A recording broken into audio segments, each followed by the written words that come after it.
काश मैं तेरी आँखों का आंसू होता। काश मैं तेरी आँखों का आंसू होता, कभी जो तू धीरे से रोया करती।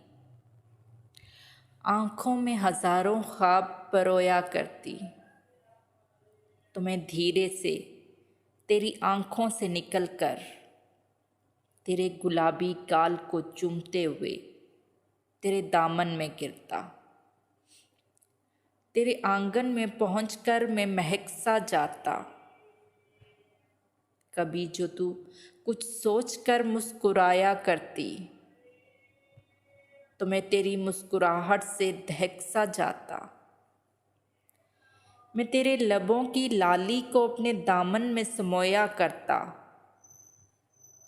कभी जो तू अपनी किसी जुल्फ को आँखों पे लहराया करती, तो मैं इसकी घटा में कहीं खो सा जाता। जो तू ख्यालों में कुछ गुनगुनाने लगती, तो मैं तेरी आवाज़ को अपने गोश गुजार किया करता। अगर तू भूले से कभी काजल लगाया करती, तो मैं तेरी आँखों में मुस्कुराया करता। मैं अपनी आँखों को तेरे हुस्न से रोशन करता। मैं तेरे हुस्न से अपनी प्यास बुझाया करता। और कुछ नहीं तो मैं तेरे आंगन की खुशबू होता। काश मैं तेरी आँखों का आंसू होता।